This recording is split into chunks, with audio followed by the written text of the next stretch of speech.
জিন্দাবাদ বলে পড়েন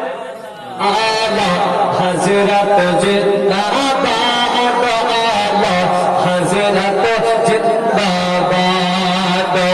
আরে মেরে তাকে দুরুদ পড়ে তোমার দাঁড়াই আবাদ আলা হযরত জিন্দাবাদ আলা হযরত জিন্দাবাদ আলা বলেন আলা হযরত জিন্দাবাদ বলবো কেমন আমার গানে তোমার শান আজমাত বলবো কেমন আমার মুজাদ্দিদ তোমার শান আজমাত খোদার করুণার সাত বতনে আর নবী পাকের রহমত আর দৃষ্টির তোমার প্রতি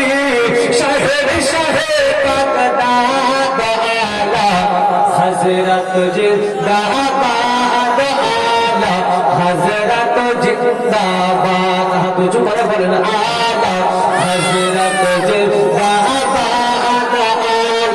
হযরত জিন্দাবাদ আজ পবিত্র মায়ের সাথে গেলেন মক্কা ভূমে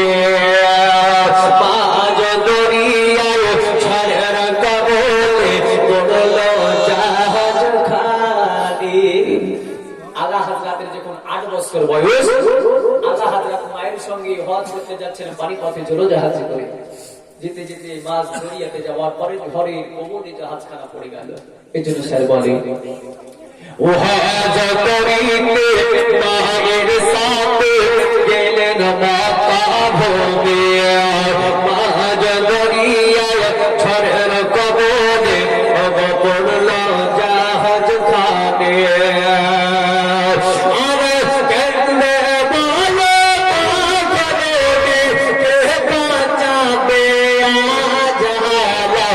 হযরত জিন্দাবাদ আলা হযরত জিন্দাবাদ জোরে আলা আলা হযরত জিন্দাবাদ এদের দেখে জাহাজের ক্যাপ্টেন হইল দিশে হারা ঘোষণা করে বলে অব আচো হাজিগণ যারা কাফনের কাফর না পরে তোমরা আরে আলা হযরত বলে তুমি না জাহাজ আলা হযরত বলে তুমি না জাহাজ ও নবী কে ইয়াদ আলা হযরত জিন্দাবাদ আলা হযরত জিন্দাবাদ আলা আলা হযরত জিন্দাবাদ আলা হযরত কারনাম এ আলা হযরত একজন বড় মুজাদ্দিদ যে আলা হযরত একটাই দিনে হাজার হাজার কিতাব লিখেছে এই আলা হযরত তার অনেক কিতাব বর্ণনা করেছে লিখেছেন 1400 খানা কিতাব লিখেছেন তিনি এই আলা হযরত একজন আল্লাহর ওলি আলা হযরত একজন মুজাদ্দিদ যে মুজাদ্দিদ 100 বছর পরে একটা করে হয় এই আলা হযরত আজমুল বরকত কানজুল কারামাতের মা বলছে আরে বেটা রে তোর চিন্তা নাই আমাকে ধরা ধরা আনাইস করেছিল আরে মা গো মা আজকে একটা বার দাঁড়িয়ে যাও মা ও জাহাজের ক্যাপ্টেন একটু বার দাঁড়াও ও জাহাজ চালক একটু বার দাঁড়িয়ে যাও ও জাহাজের হাজিরা আজকে তোমরা ভয় করো আমি আলা হযরত বলে দিলাম আমার নবী মুস্তাফাকে স্মরণ করো এই জাহাজ কোনোদিন ডুবতে পারে না সবাই মিলে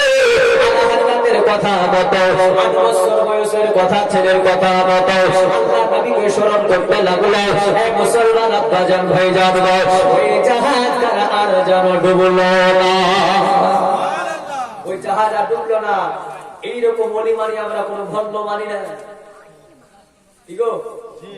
আমরা হক্কানি ওলি মানি, ভণ্ড ওলি মানি না। ভণ্ড কখনো ওলি হতে পারে না, আর ওলি কখনো ভণ্ড হয় না। রাজ